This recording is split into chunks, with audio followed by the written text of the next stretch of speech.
Amados, a paz do Senhor para todos, mas é muito bom poder retornar a esta casa de oração com essa responsabilidade de ministrar uma aula de classe única na temática geral que nós temos desse trimestre da revista da Escola Dominical da CPAD.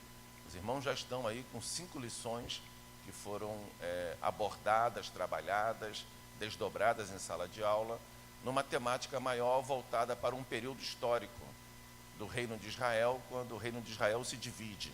Eu só quero destacar uma coisa antes de iniciar a lição de número 6. Esse período histórico de Israel, do reinado dividido, onde Judá se divide de Israel, também chamado Reino de Efraim, e todo o antagonismo que acontece entre esses dois reinos, os conflitos que acontecem e os choques que acontecem entre os dois reinos, na verdade é apenas um pano de fundo de um conflito maior, num âmbito maior, numa dimensão maior, numa dimensão espiritual, que é o conflito entre o reino de Deus e o reino de Satanás. Então, esse conflito que está acontecendo na terra, este conflito histórico-cultural que está acontecendo lá em Israel, na verdade está refletindo um conflito muito maior, numa dimensão muito maior, que o apóstolo Paulo, de maneira muito incisiva, apresenta quando ele escreve a carta aos Colossenses. Você deve estar lembrado que no capítulo 1, o apóstolo Paulo diz que em Cristo nós fomos transportados do reino das trevas para o maravilhoso reino da luz de Deus. Observe que são dois reinos: reino das trevas para o maravilhoso reino da luz de Deus. E eu quero ir diretamente para a lição de número 6. O profeta Elias e Eliseu, seu sucessor. A verdade prática é, a história de Elias e Eliseu nos inspira a andarmos com pessoas que desfrutam de intimidade com Deus e que, por isso, vale a pena serem seguidas e imitadas. É interessante quando o comentarista fala seguidas e imitadas, porque isso reflete o que um teórico chamado Bandura apresenta, no sentido de que nós aprendemos, e ele fala a partir da criança, mas durante a nossa vida nós aprendemos o tempo todo, através da repetição e imitação de exemplos e modelos que nós temos. Podemos aprender coisas boas, podemos aprender coisas más, isso pode refletir em boas práticas, ou pode refletir em más práticas, mas nós temos sempre essa dinâmica de aprendizagem através da repetição e imitação de modelos e exemplos. Na leitura bíblica em classe, eu quero destacar somente o primeiro versículo. A leitura é muito extensa, porque é em 2 Reis, capítulo 2, o versículo 1 diz assim: Sucedeu, pois, que havendo o Senhor de elevar a Elias num redemoinho ao céu, Elias partiu com Eliseu de Gilgal. Temos aqui os dois nomes, Elias e Eliseu. São os dois personagens centrais da lição de número 6, Elias e Eliseu. E os dois são destacados a partir do que acontece na sucessão, ou seja, na continuidade do ministério. Porque Eliseu, ele dá continuidade ao ministério de Elias. E na lição, no comentário da lição, há diversas questões apresentadas que penso, e a minha oração é, que podem servir de edificação, de exortação e consolação para mim e para você. Por isso que nós estamos aqui nesta manhã. Estamos aqui nesta manhã para glorificar e exaltar o nome do Senhor, para prestar culto a Deus, mas nós estamos também nessa manhã aqui para sermos alimentados pela palavra, para sermos fortalecidos pela palavra, para sermos renovados pela palavra. E o comentário, ele tem algumas questões muito importantes para mim e para você, a despeito do nosso espaço eclesiástico. Quer sejamos leigos, quer sejamos componentes ou participantes do segmento ministerial da igreja, mas todos nós nesta manhã, queridos, podemos e devemos ser alimentados pela palavra de Deus. E aí, a partir da citação dos dois personagens centrais, Elias e Eliseu, eu quero ir para a introdução. Quero que você avance, por favor, uma página e chegue na introdução, na primeira frase, na primeira ideia que o comentarista apresenta, onde ele diz o seguinte: o ministério de Elias estava terminando quando Deus o ordenou que ungisse seu sucessor. O escolhido foi Eliseu. Você deve estar bem lembrado que quando Elias toma conhecimento de que há um sucessor para ele, há alguém que daria continuidade ao seu ministério, isso acontece naquele contexto em que Elias está naquela caverna. Você lembra disso, sim ou não? Só relembrando aqui, há aquele grande desafio que Elias faz em relação aos profetas de Baal, após 3 anos de seca. Você lembra no capítulo 17, 1 Reis, de que ali começa uma contagem, que depois no capítulo 18 diz que após 3 anos de seca, e aí acontece aquele grande desafio, e aí o desfecho do desafio você conhece muito bem, com a vitória, não é isso? Com a vitória do Deus de Elias e a derrota dos falsos profetas lá de Baal e Azerá. E depois disso, Elias, tomando conhecimento de uma ameaça de morte que ele está tendo, Elias, então, ele se afasta, ele se distancia daquele cenário, vai para o deserto, e ali, num sentimento de muita tristeza, Elias está ali abatido.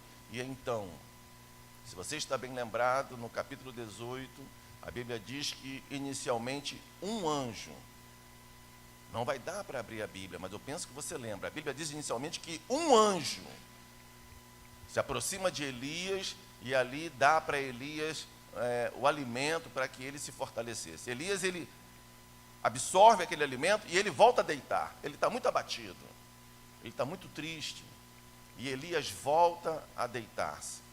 Depois a Bíblia diz, o anjo do Senhor. Não era mais um anjo. Veja, é um detalhe no texto que a gente às vezes não percebe. Inicialmente a Bíblia diz um anjo, um ser criado, ainda que poderoso, mas um ser criado. Na segunda vez, não. A Bíblia diz, o anjo do Senhor. Há situações que eu e você vivemos, que até mesmo o mundo criado em toda a sua potencialidade não soluciona. É necessário uma intervenção do próprio Deus na minha e na tua vida.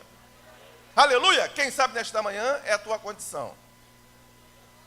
Na segunda vez não é um anjo, é o anjo do Senhor.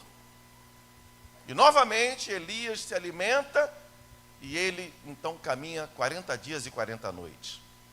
E ele se desloca até o monte Horebe, o monte Sinai. E ali ele entra numa caverna. E naquela caverna, Deus então tem um trato com Elias. Por quê? Porque lá no deserto, quando Elias estava abatido, triste, se sentindo desamparado, Elias, ele pede a Deus para que tudo ali terminasse.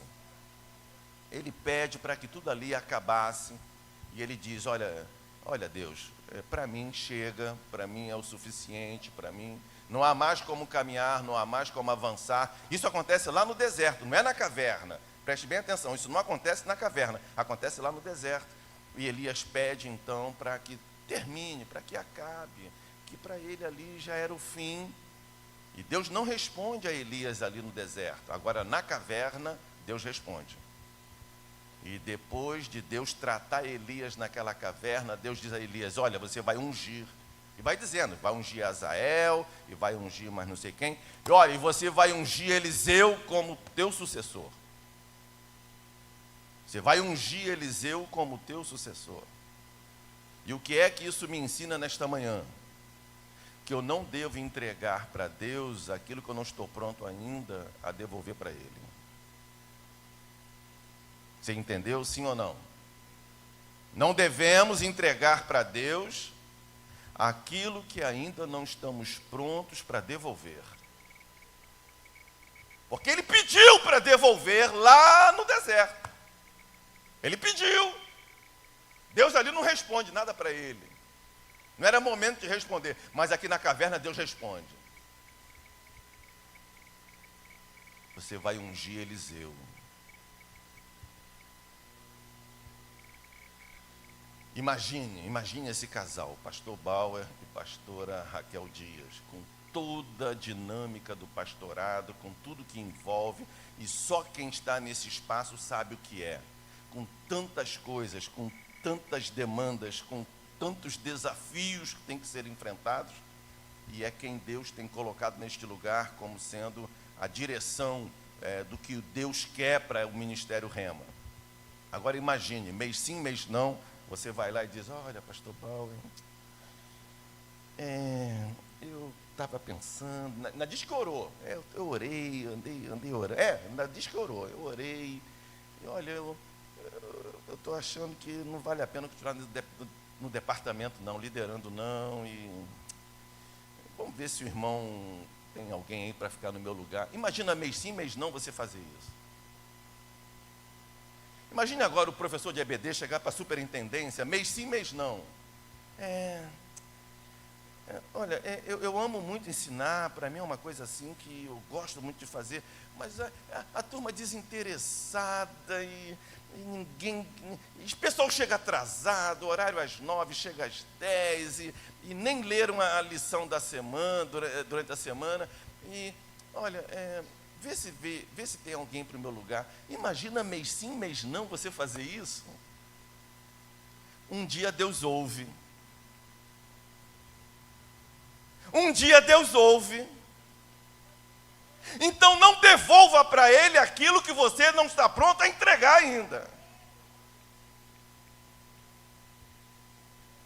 Agora o que é mais interessante, entre o momento em que Elias ouve isso e o momento que Eliseu o sucede, os estudiosos têm aí uma flexibilidade entre 8 a 13 anos. Então, numa média ponderada, cerca de 10 anos.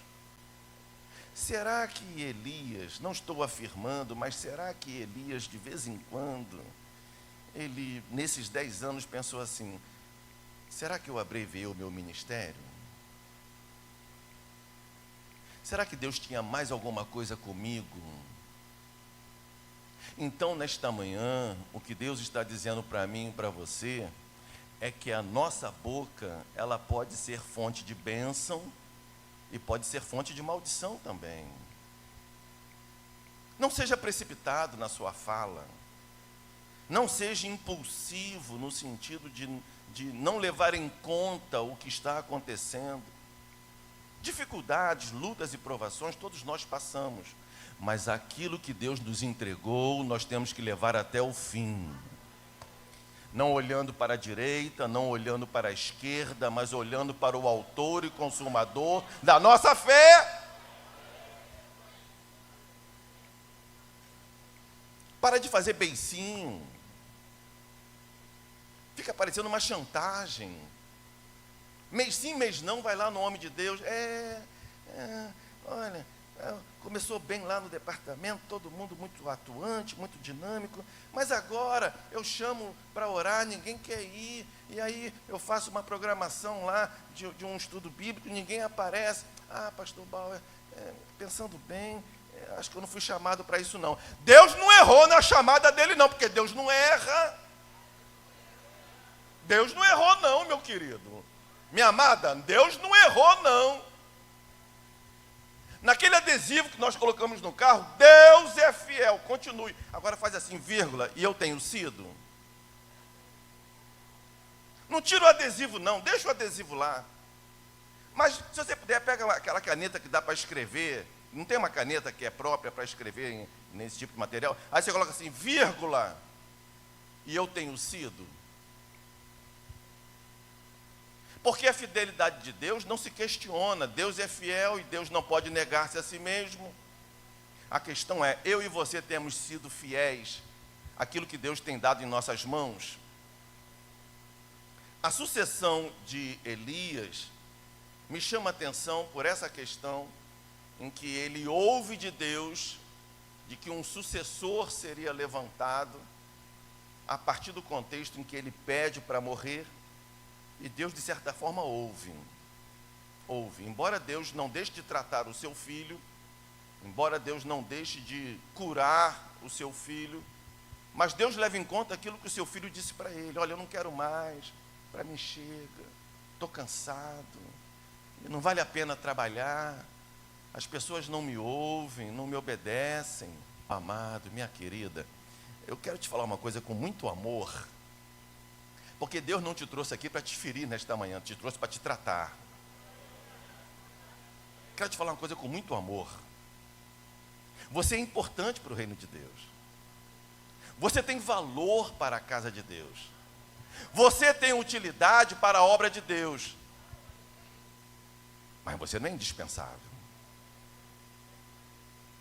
Me perdoa, mas não é. Porque se Deus fosse depender de mim e de você, ele nem seria Deus. Aí o homem de Deus falou assim: ele nem seria Deus. Você é importante, você tem valor, você tem utilidade, sim. Olha, para a glória de Deus você é uma bênção. Mas não pense você que Deus depende de você, não. O que Ele quer contigo é contigo. Mas se nessa posição você não ficar, a obra continua. O reino continua. O apóstolo Paulo diz que uns plantam e outros regam. E Deus vai dando crescimento para a glória dele. Então aquilo que Deus te entregou é para você fazer. É para você executar. E já no tópico do número 1, nós temos que acelerar bem, já no tópico do número 1, a despedida de Elias, eu quero aqui chamar a atenção no item 1, o ministério de Elias termina. E na 8ª linha, tópico 1, item 1, 8ª linha, diz assim: no entanto, mesmo diante de tamanhas realizações, chegou a hora do profeta encerrar sua missão na terra. E eu destaquei a palavra encerrar. O profeta encerrar sua missão na terra. E agora, fazendo uma ponte com outro contexto bíblico, me lembra a sucessão de Moisés. Vocês estão bem lembrados que Moisés, ele é sucedido por Josué. Lembram disso, sim ou não? Moisés, ele conduz o povo de Israel até a entrada de Canaã, e Josué é aquele que dá continuidade ao ministério de Moisés, levando o povo de Israel a conquistar a terra de Canaã, ocupar a terra de Canaã, conforme aquilo que Deus havia prometido para Abraão lá no capítulo 15 de Gênesis. E Josué, então, é este líder de Israel que dá continuidade ao ministério de Moisés. Mas acontece que quando Josué morre, Juízes capítulo 2, versículo 7, diz assim: e serviu o povo ao Senhor todos os dias de Josué, e todos os dias dos anciãos que prolongaram os seus dias depois de Josué, e viram toda aquela grande obra do Senhor, a qual lhe fizera a Israel. Agora, indo direto para o 10, e foi também congregada toda aquela geração a seus pais. Agora veja bem: e outra geração após eles se levantou, que não conhecia o Senhor, nem tampouco a obra que fizera a... Josué não teve sucessor. Agora, como pode?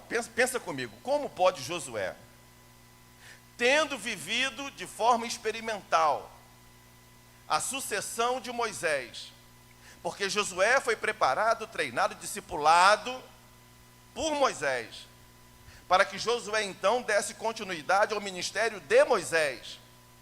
Como é que Josué não atenta para isso? Você já pensou nisso alguma vez? Josué morre a geração de anciãos, de líderes, colíderes de Josué, e a Bíblia diz que levanta-se uma geração em Israel que já não conhecia mais o Senhor. Como foi que Josué não atentou para isso? Isso me chama a atenção. Se ele mesmo tinha vivido na pele a importância e o valor de que todo o trabalho na obra de Deus, no reino de Deus, ele deve ter continuidade. John Maxwell, ele diz o seguinte: não há sucesso sem sucessão. Não há sucesso sem sucessão. E Josué não atenta para isso. Josué não percebe, não observa, não leva em conta que tudo aquilo que ele estava realizando, dando continuidade ao que Moisés já havia realizado, se não houvesse uma sucessão, este trabalho, esta obra, poderia sofrer danos, poderia sofrer prejuízos como sofreu. Porque uma geração se levantou em Israel que já não conhecia mais ao Senhor. Tudo aquilo que eu e fazemos para o reino de Deus, amados, no tempo que nós fazemos, é importante. Mas nós estamos aqui de passagem, nós somos aqui peregrinos. Esta obra continua até Jesus voltar.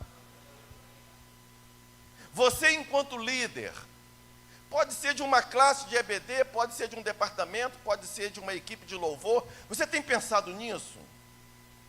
Você tem atentado para isso? Que este trabalho ele tem que ter continuidade, ele tem que avançar, ele tem que crescer, ele tem que se desenvolver. Outra coisa que nós temos que levar em conta é o seguinte: Deus, quando me vê sendo fiel no pouco, Deus me coloca sobre o muito. Então, quando eu não fico preso, quando eu não fico agarrado, quando eu não retenho aquilo que Deus me dá, mas eu tenho um coração aberto, é porque Deus quer me dar algo maior do que eu estou fazendo. Mas você fica tão agarrado com essa classe de EBD, você fica tão preso com essa equipe de louvor, você fica tão acorrentado por esse departamento, que Deus estava pensando em te dar algo maior, mas Ele não pode, porque a tua mão está fechada. A tua mão está fechada. Aí Deus não pode te entregar coisas maiores. Então, nesta manhã, eu estou falando para líderes: abre o seu coração. Essa classe não é tua, esse coral não é teu, esse departamento não é teu, é tudo do teu Senhor, é tudo do teu Senhor, é tudo do teu Senhor. Nós somos despenseiros. Aleluia, nós somos despenseiros.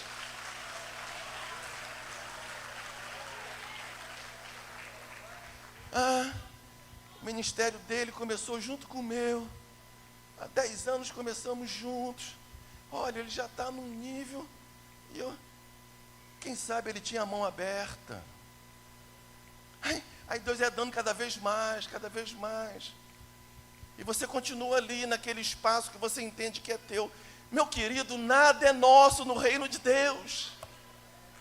Nada, nada, nada. Toda glória, toda honra e todo louvor sejam para Ele.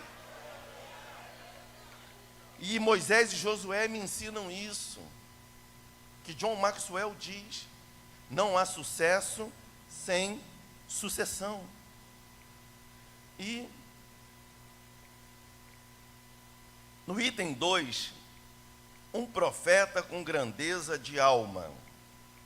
Se você contar a 8ª linha, no item 2, diz assim a frase: isso nos ensina que a grandeza de um profeta não é medida somente pelo tempo do cumprimento de suas profecias, mas principalmente pela integridade e grandeza de sua alma. Eu, como professor, não sei qual é a sua prática pedagógica, eu sempre destaco uma palavra-chave do item. Porque, por exemplo, você vê que a nossa aula é 1 hora. Aqui me chamou a atenção a palavra integridade. Integridade, a importância da integridade do profeta. Dele ser íntegro, dele ser coerente com o seu caráter e esse caráter reverberando na sua prática. E é interessante quando nós observamos o paralelo feito entre Elias e João Batista, porque esses 2 profetas são comparados na Bíblia. O próprio Senhor Jesus Cristo faz uma comparação entre eles. Há diversas similaridades entre o ministério profético de Elias e o ministério profético de João Batista. A vida simples que eles levavam, a forma de viver isolado, de não ter uma vida comunitária. Mas principalmente me chama a atenção uma coisa que eles tinham em comum: foram homens que que falaram a verdade para os poderosos da sua época. Foram homens que denunciaram os pecados, ainda que fossem de poderosos. Porque denunciar pecado do povo, eu não vejo aí uma grande resistência. Agora, denunciar os pecados daqueles que são poderosos, tem que ter integridade. E Elias denunciou os pecados de Acabe, assim como João Batista denunciou os pecados de Herodes. Eles não se acovardaram, não se esconderam. Só que, quando nós olhamos o desfecho dos dois ministérios, Elias, Deus pela sua vontade soberana, preservou Elias de cair nas mãos dos poderosos aos quais ele denunciava os pecados. E Elias é trasladado para o céu. João Batista não. João Batista na vontade permissiva. Observe que Elias foi na vontade soberana, diretiva. Porém, João Batista na vontade permissiva de Deus, ele cai nas mãos dos poderosos da sua época, aos quais ele denunciava os seus pecados. E João Batista é morto. Você lembra bem da história lá nos evangelhos? João Batista é morto. Mas os dois não abdicaram de falar a verdade. Quer seja poupado pelo Senhor, quer seja entregue pelo Senhor, mas a verdade é a base do meu e do teu ministério. Não podemos transigir 1 milímetro com a verdade. Não podemos nos afastar 1 milímetro da verdade.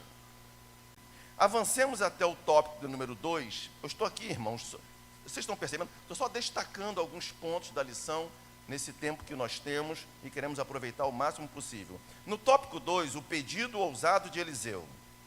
No item 1, a fidelidade de Eliseu.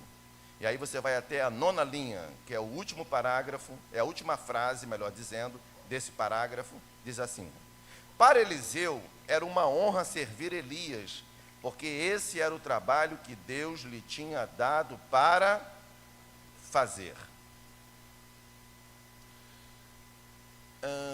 Usando uma linguagem bem atual, porque o povo gosta dessa linguagem, parece que a gente está inventando alguma coisa, só porque está falando de forma diferente. Mentoria é a palavra da moda. Você pensa que isso surgiu agora? Mentoria? Eu vou usar uma linguagem bíblica: discipulado. Não estou inventando nada. O que é mentoria? É uma forma de discipulado. Mas aqui no tópico número 2, no item 1, quando diz para Eliseu era uma honra servir Elias, porque esse era o trabalho que Deus lhe tinha dado para fazer, eu quero destacar na ideia de mentoria bíblica, aquele padrão lá do Novo Testamento, quando o Filipe diz para Natanael: vem e vê. É isso que na mentoria de hoje eu penso que a gente tem que ter um pouco mais de cuidado. Porque não é o meu discurso que você tem que levar em conta para aprender, mas é a minha prática de vida. Não é a minha fala, mas é aquilo que eu sou, aquilo que eu vivo. Eu posso ser o teu mentor desde que eu seja um exemplo para você. Não só pelo que eu digo, pelo que eu falo para você, mas por aquilo que você vê na minha vida. Natanael questiona alguma coisa e Filipe não bate boca, Filipe não discute, Filipe não confronta, ele só fala: vem e vê. Será que nós podemos falar isso para os nossos mentores de hoje em dia? Porque aquilo que eu sou no público, eu devo ser no privado também. Pense nisso. Tenha cuidado. O que eu estou te orientando a ter cuidado. Tenha um filtro. Você vê uma divulgação na rede social, impactante, aquela coisa toda, e todo mundo, outra coisa, todo mundo está fazendo, mas você não é todo mundo, você é alguém. Você orou a Deus? Você buscou de Deus direção? Mas pastor Gil é alguém de renome, é alguém que tem já uma marca na história aí da nossa geração. Eu não estou te perguntando isso.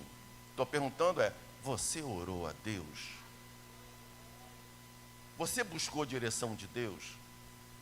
Eliseu, ele está olhando em Elias mais do que um discurso. Eliseu está vendo uma prática de vida. E você deve estar lembrado que eu falei que entre o momento em que Eliseu é ungido, sucessor de Elias, até o momento que Eliseu assume o lugar de Elias, foram cerca de 10 anos. Não foi de um momento para o outro, não foi da noite para o dia. Foram 10 anos Eliseu observando Elias. Eu gravei uma live agora, coisa de uns 10 dias, com o pastor Temi Lima, lá de São Paulo. E aí ele fez algumas perguntas sobre a Bíblia de Estudo, com as anotações do meu pai, pastor Antônio Gilberto. O CPAD lançou agora, em junho, a Bíblia de Estudo com as anotações do pastor Antônio Gilberto. E aí na live, o pastor Temi perguntando algumas coisas. E aí na troca que nós fizemos, eu mencionei o seguinte: meninos de 20, 25 anos de idade, que estão descobrindo a teologia ainda. E são pessoas tão ácidas nas suas críticas, pessoas tão contundentes nas suas críticas. Aí eu penso, ele nem tinha nascido ainda. E o meu pai lia a Bíblia no grego e no hebraico. Mas aí, o que nós fazemos diante disso? Se você tem passado por uma situação assim, ainda que isso aconteça, ore a Deus, porque no meio dessa garotada pode ter um João Marcos. Você conhece João Marcos na Bíblia, sim ou não? Não podemos perder o João Marcos da vida. Ainda neófitos, ainda inexperientes, ainda impulsivos e precipitados.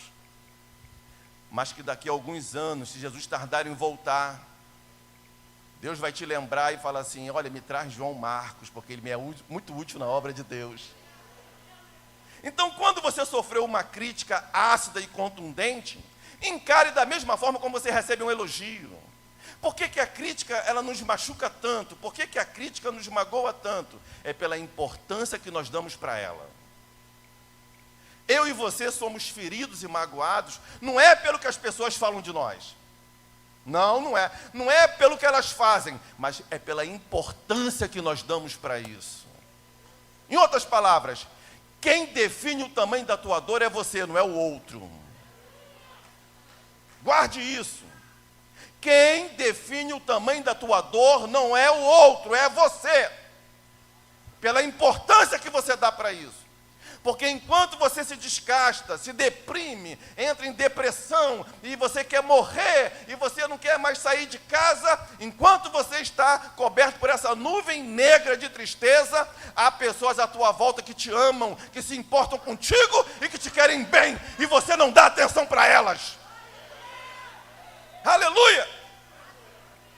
Se importe com quem se importa com você. Dê valor quem dá valor para você. Aleluia! Glórias a Deus! Glórias a Deus!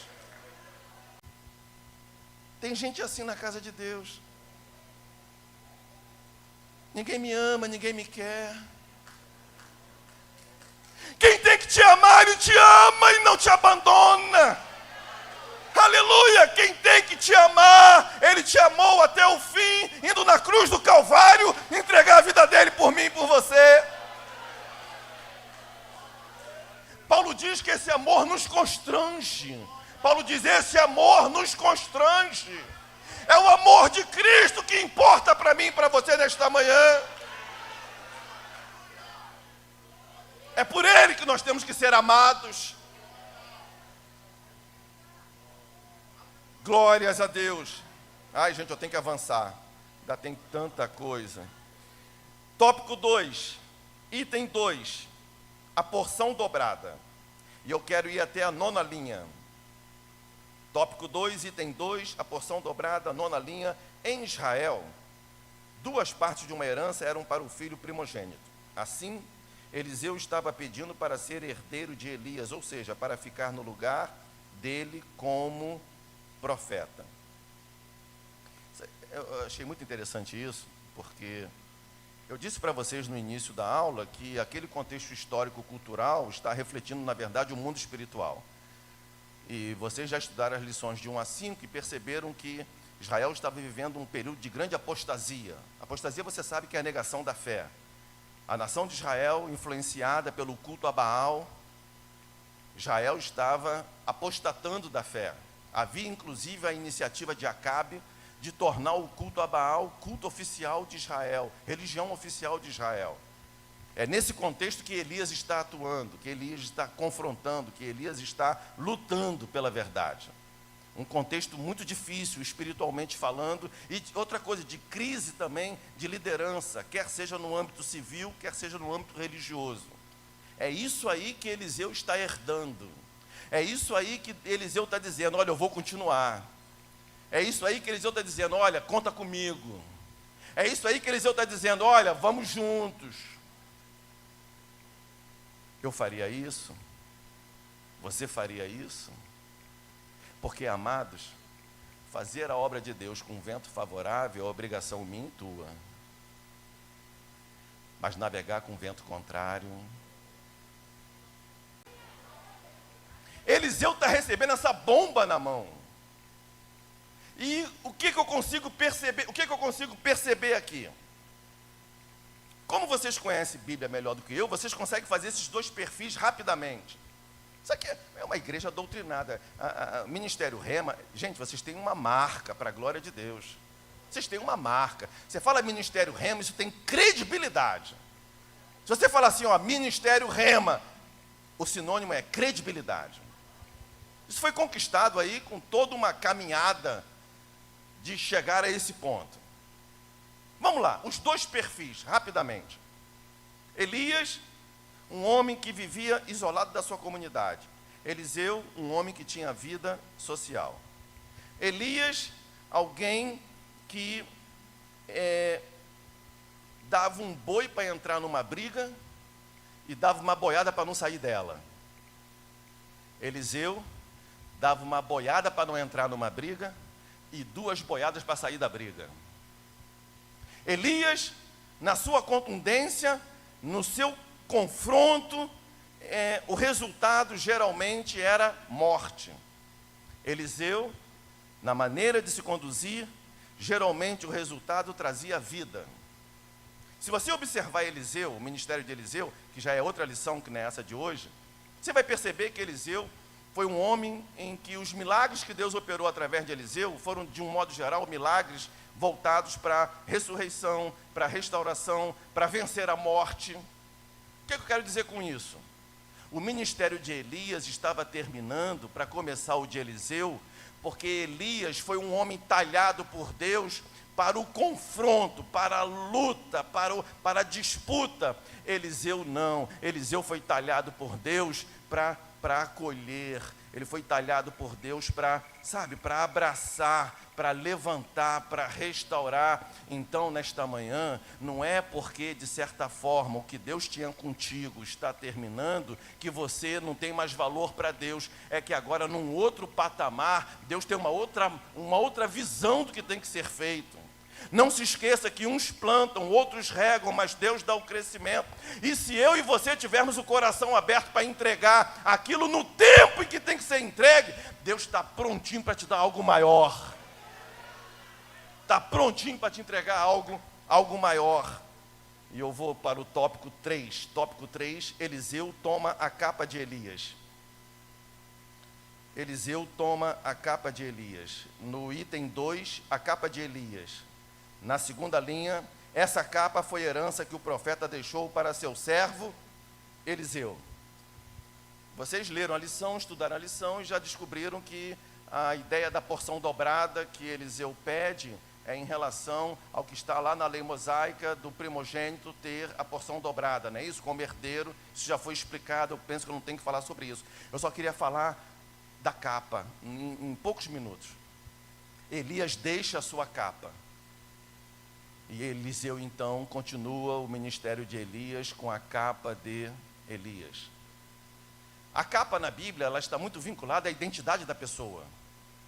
A ideia de capa, simbolicamente na Bíblia, representa a pessoa, a identidade dela. Elias deixou a sua capa porque o seu ministério tinha terminado e o de Eliseu precisava começar. Mas pensando na capa como identidade ou identificação de alguém, agora sim, já no final eu vou permitir que vocês respondam. Aí dá para vocês responderem, porque a história é muito conhecida. Quando aquele cego chamado Bartimeu tem um encontro com Jesus e a sua vida é transformada, qual é a primeira coisa que ele faz? Vamos lá, EBD, a primeira coisa que Bartimeu faz? Ele deixa a sua capa. Ele deixa a sua capa. Porque agora começava um novo tempo na vida dele. Ele deixa a sua história, ele deixa o seu passado, ele deixa a miséria, ele deixa o desprezo, ele deixa a discriminação, ele deixa o abandono e a solidão, porque agora Jesus estava na vida dele. E aí ele deixa a sua capa. Nesta manhã, quem sabe, eu ou você precisamos deixar ainda alguma coisa da nossa capa. Alguma coisa do nosso passado, alguma coisa da nossa história, para nós olharmos para frente e avançarmos naquilo que Deus quer de mim e de você. Bartimeu deixou a sua capa. Ali foi uma ruptura. Ali foi um divisor de águas. Aquela mulher samaritana tem um encontro com Jesus, a vida dele é transformada e ela volta para a sua comunidade para poder falar de Jesus para aquela comunidade. Mas a primeira coisa que ela faz, ela deixa o cântaro dela junto à fonte. Simbolicamente, ela deixa ali a sua dor, a sua tristeza, o preconceito que ela sofreu, a discriminação que ela sofreu. Porque para ser missionário tem que ter o coração limpo. Fiquemos de pé nesta hora. Para sermos luz do mundo e sal da terra, precisamos ter o coração limpo. Aquela mulher deixa o seu cântaro junto à fonte e vai para a sua comunidade e diz assim: olha, eu encontrei aquele que a lei fala, que Moisés fala, que é o Cristo. A mesma mulher que diariamente era ofendida, era discriminada, ficava afastada de tudo e sofria diversos afrontas. Agora essa mulher volta para a sua comunidade e ela está falando do amor de Deus. Por que ela faz isso? Porque naquele cântaro, simbolicamente, ficou toda a sua dor, seu ressentimento, sua tristeza. Então, nesta manhã, assim como Elias deixou a sua capa, que eu e você deixemos a nossa capa também. Que eu e você deixemos para trás o que deve ficar e nos esquecer. Gente, não basta deixar para trás, é preciso se esquecer também. Paulo fala isso aos Filipenses: deixando para trás as coisas que ficam e me esquecendo delas, prossigo para o alvo, para a soberana vocação em Cristo Jesus. Não basta deixar para trás, tem que se esquecer, tem que lançar no mar do esquecimento. E nós louvamos a Deus nesta manhã pela vida de cada um aqui, de cada família aqui representada, porque se nós estamos aqui nesta manhã, é porque Deus tem algo comigo e com você.